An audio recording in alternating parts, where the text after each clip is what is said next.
परिवार आए। मेजर समस्या पानी और बिजली की थी, जिनका हमने संबंधित विभाग को निर्देश कर दिया कि जो भी इनकी समस्या उनका समाधान किया जाए। कुछ समस्या ये जन सुनवाई कार्यक्रम था, जिसमें ग्रामीणों ने काफ़ी संख्या में भाग लिया। 8-10 हमारे पास परिवार आए। मेजर समस्या पानी और बिजली की थी, जिनका हमने संबंधित विभाग को निर्देश कर दिया कि जो भी इनकी समस्या उनका समाधान किया जाए।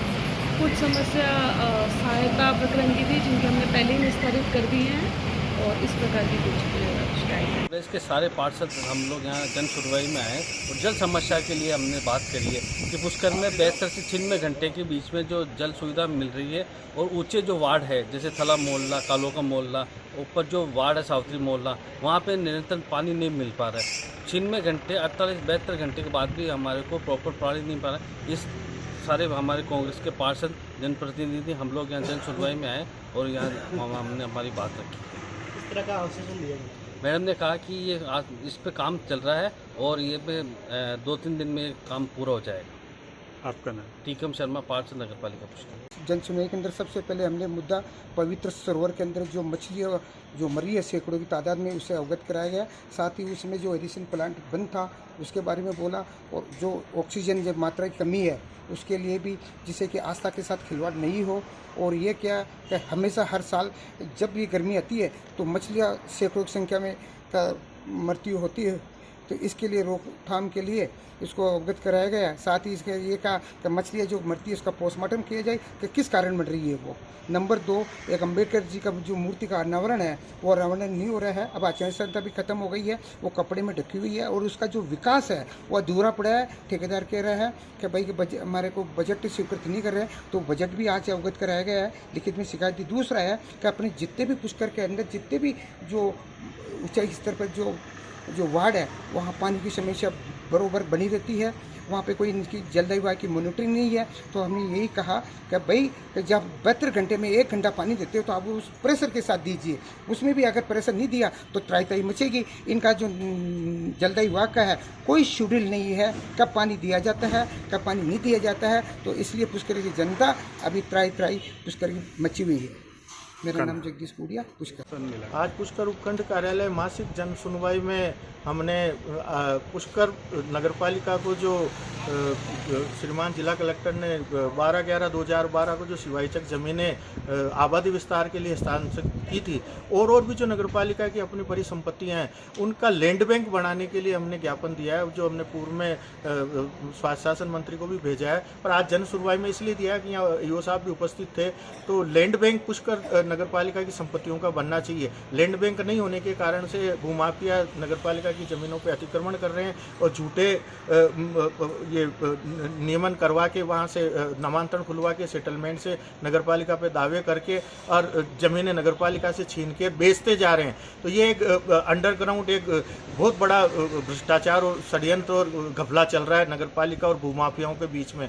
तो यदि आज इस संबंध में राज्य सरकार ने भी एक 2/4/2024 को एक आदेश सभी नगरपालिकाओं को भेज रखा है कि वो अपने अपनी नगरपालिकाओं में अपनी परिसंपत्तियों का चिन्हीकरण करके उनका सीमा ज्ञान करा के एक लैंड बैंक बनाए।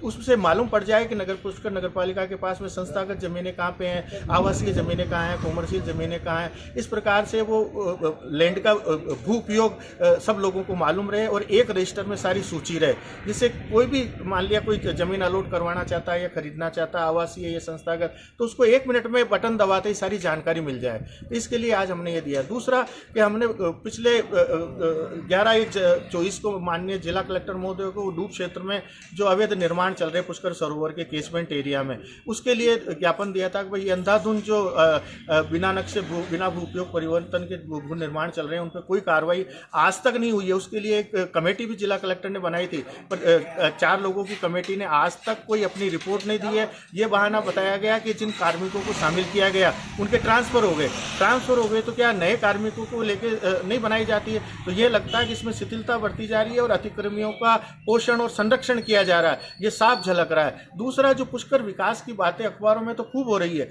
पर लेकिन सारा अनियोजित चारों तरफ अतिक्रमण हो रहा है। डूब क्षेत्र में अवैध निर्माण हो रहे हैं उसका गंदा पानी सरोवर में बह के आएगा, और न पुष्कर के स्टेक होल्डरों को मीटिंग करके बताया जा रहा है कि पुष्कर विकास की ये परिकल्पना सरकार के माध्यम से हो रही है, और पुष्कर के लोगों के सुझाव लिए जाने चाहिए इसमें कि भाई करना क्या है। पुष्कर के लोग अपना विजन प्रशासन को, सरकार को बता सकें कि आध्यात्मिक रूप से और धार्मिक रूप से कैसे पुष्कर को इसकी प्रतिष्ठा को कायम रखते हुए कॉरिडोर या कोई भी विकास कार्य किया जा सकता है। कॉरिडोर को लेके बड़ी भ्रांति बनी हुई कि यहाँ बड़ी तोड़फोड़ होगी, तो हम पुष्करवासी तो चाहते हैं इसमें भी एक खुली चर्चा हो कि भाई कॉरिडोर के नाम से वो क्या क्या करना चाहते हैं। हम तो चाहते हैं बिना बुलडोजर का कॉरिडोर बने, लोगों की आम सहमति लेके जो समर्पित करके जमीन देना चाहे अपनी, उसी की जमीन ली जाए, और बाकी जो बुनियादी सुख सुविधाएं हैं यात्रियों के लिए, पर्यटकों के लिए, वो पुष्कर के बाहर दी जाए। पुष्कर की प्राचीनता और इसकी पौराणिकता के साथ कोई छेड़छाड़ नहीं की जाए।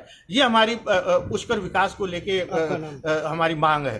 तो आज ये सब बातें हुई है। पुष्कर की पेयजल समस्या के बारे में भी हुई, तो हमने कहा जो 5 MLD पानी अलॉट है पुष्कर के लिए 50 लाख लीटर बिसलपुर का, वो क्यों नहीं मिल पा रहा है। इसके लिए जनप्रतिनिधियों को, हमारे मंत्री जी को, हमारे बड़े राजनेताओं को पुष्कर को 50 लाख लीटर पानी जितनी पुष्कर शहर को आवश्यकता है दिलवाई जानी चाहिए। ये सब बातें आज हमने जन सुनवाई में रखी है, और बस आज पुष्कर के बारे में हमने सारी समस्याओं को रखते हुए मांग की है कि इनका निस्तारण हो। ये नहीं कि पोर्टल पे एक ही लाइन का जवाब आ जाएगा, आपकी समस्या का निस्तारण कर दिया गया परिवाद का। हर बार जब भी समस्याएं देते हैं एक ही लाइन में जवाब आता है पोर्टल से कि आपकी समस्या का निस्तारण कर दिया गया है, जबकि समस्या का निस्तारण आज तक जमीन पे नहीं दिख रहा है।